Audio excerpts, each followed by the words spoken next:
welcome back to my channel. If you're new here, welcome. My name is Nickiisweetz, and I would like you to just hit that subscribe button below, and like, comment, share with your friends. So in today's video, I will be sharing some stress management techniques. However, I will not be touching on stress reduction in this video, such as exercise or listening music, that sort of stuff. I will be going more in depth into stress on a whole and sharing some management techniques that you can apply to your life, or incorporate from time to time to help you reduce your stress levels and manage it better. So I hope that you enjoy this video. Please remember to like, comment, share, and subscribe. Let's get right into it. Alright guys, so if you see me looking like this, it's on my notes that I made for this video, so that I don't forget important things that I wanted to say. Alright, so stress, let's define stress. Stress can be defined as any emotional or physical tension coming from an event or a thought that leads you to be frustrated or angry, right? First and foremost, you need to identify the stress, find the source, right? That's the only way you can better able to eradicate it or to manage it. Now, there are two types of stress. You have acute stress and you have chronic stress. Now, acute stress lasts for a shorter period of time. For instance, you're doing something new and exciting, you might have had a fall, certain things that doesn't last for a pretty long time. No, chronic on the other hand is the opposite. Chronic lasts for a very long time. So for instance, you're having work problems, you're having school problems, financial issues, an unhappy marriage, or you can even have life-threatening illness that progresses for a long period of time, that cannot be cured or anything. So you have those two type of stresses. Now, in order to find out if you're stressed, most persons react to stress a different type of way. You have persons that experience constipation or diarrhea, also persons that have forgetfulness, frequent aches and pains such as headaches, joint pains even. You have trouble sleeping or not even sleeping enough, right? You have weight gain or weight loss, and you have constant tiredness. So in identifying the signs of stress, you can better able to say, all right, I think I am feeling stressed, and then you can better able to narrow down the source of your stress. Now, getting into the management technique, these are they call them the 4 A's, right? You have avoid, you have alter, you have accept, and you have adapt, right? So now we're going to start off with avoid. So the word is self-explanatory. Avoid, you can avoid stress by planning ahead, right? The most important slang I have heard during university is say no to procrastination. Yeah, like, get rid of it. If you can avoid it, get rid of it. It causes stress. You have a final coming up and you just start studying the day before or the night before, and you have assignments to do, and you're nowhere near completing on the due date. So if you can avoid that, you avoid it. You can also take control of your surroundings. So say for instance, you're going somewhere or you're going to work, and there's always traffic. Why are you going to put yourself through that each day?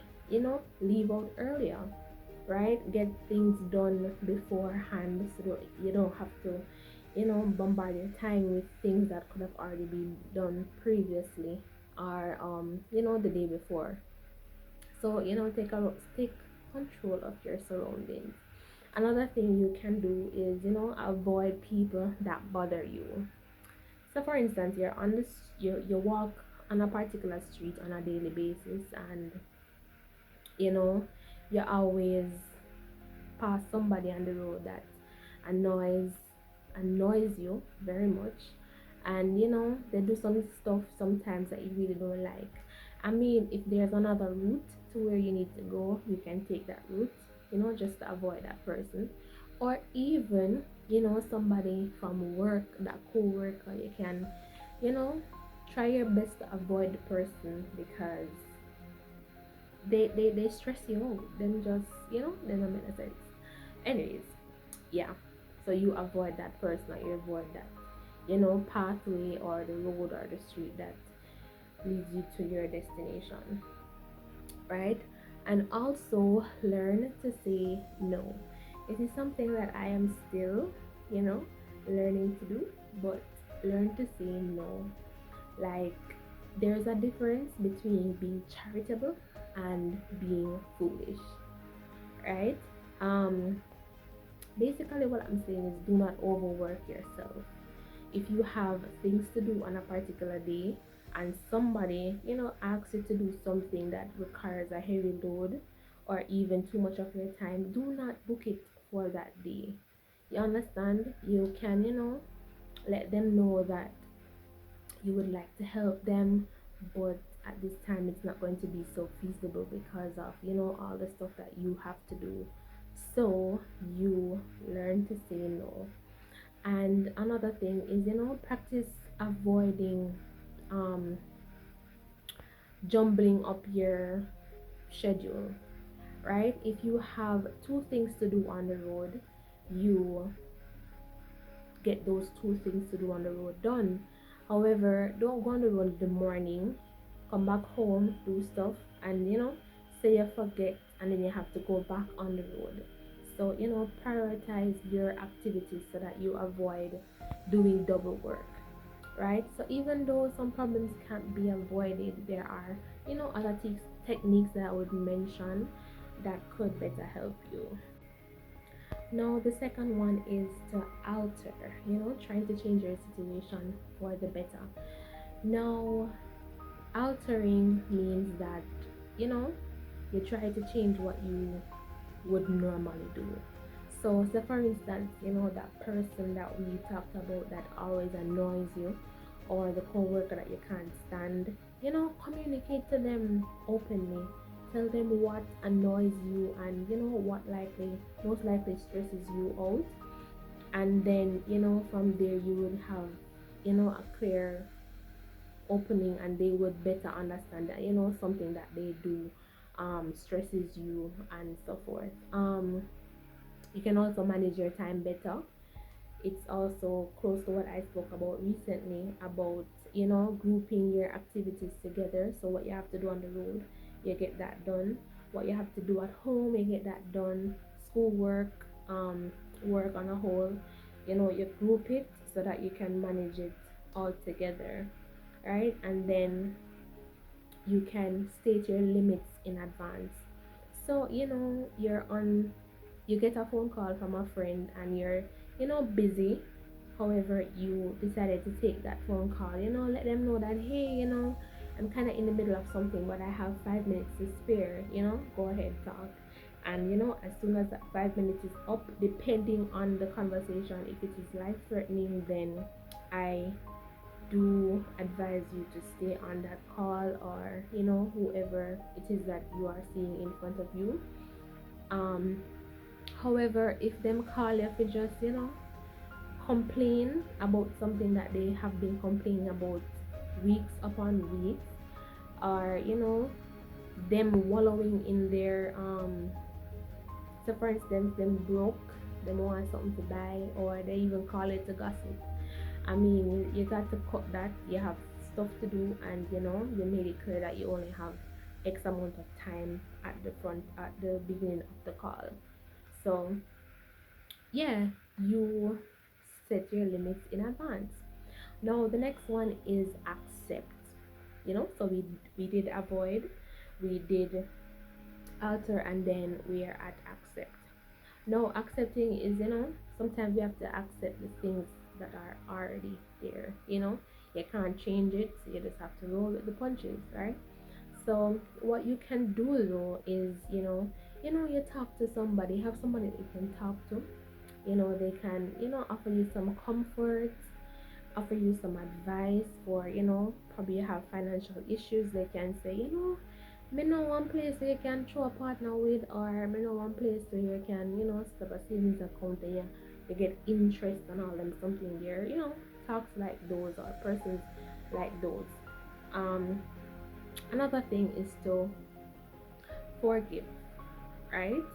I mean, it takes way too much energy to be angry at somebody, and doing so, you can free yourself from negative energy that will eventually lead you to stress out yourself, right? So you talk to somebody, or you practice forgiving. You practice also positive self-talk. So for instance, you bought something on the road, and by the time you go home, books, it mash up. Nobody said to yourself, say, Master God, me fooling, or why me I eat that? Why me do this? You know, encourage yourself that next time you better scan the object, or test the durability of something before you buy it, right? I am sure that next time when you go to do something like that, it will not catch you, because you just don't talk yourself. And I mean, doing that, it just makes you feel even worse. So if you come home and the shirt that you bought is no good, you just say, what, I'm gonna cut it up and make something more. I'm going to use it in another way. In I mean, moral of the story, wouldn't get to, you wouldn't go to waste. You're just not gonna be able to wear it as you originally planned, right? And this one is linked to what I just said. Learn from your mistakes. Next time you go out, that will not happen. So we did avoid, we did alter, we did accept, and now we will be touching on adapt.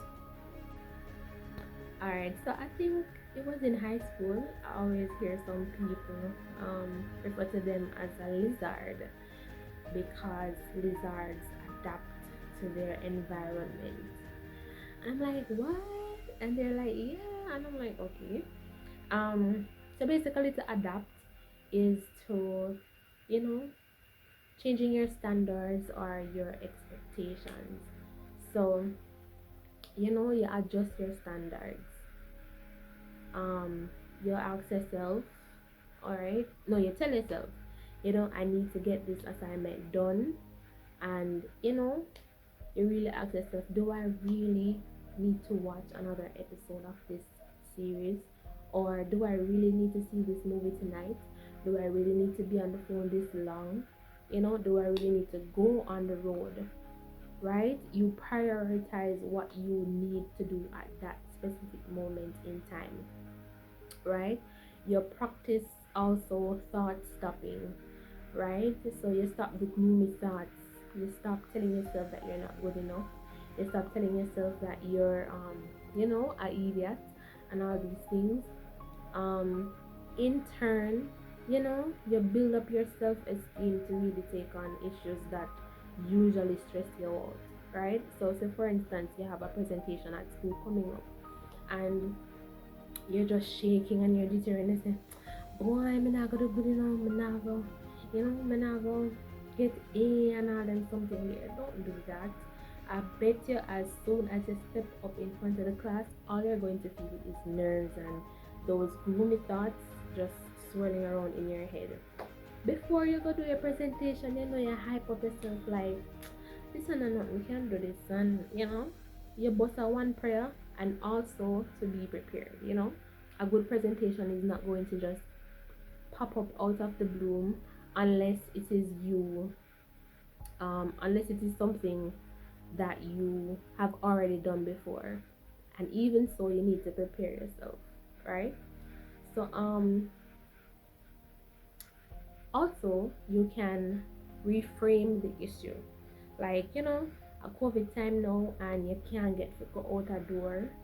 And I know some people love outside, but I mean, I personally am a homebody. I love the home and stuff like that. So when I have to go out,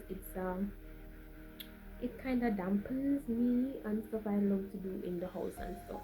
So if you get stuck in your house, do things that you planned to do, but you never get to do them because you're always on the road. So is either you rearrange your house, which costs no money at all, you search through stuff that you have to throw away, that type of thing, learn a new skill. So you use this COVID time as a benefit, you understand, to you, and not really to let you dampen yourself. Um, and just say, I'm lock in my house, so how am I gonna do? I sleep and eat. You're gonna get really fat, truth be told. Yeah. So you can also adopt a mantra. So give yourself some positive thoughts.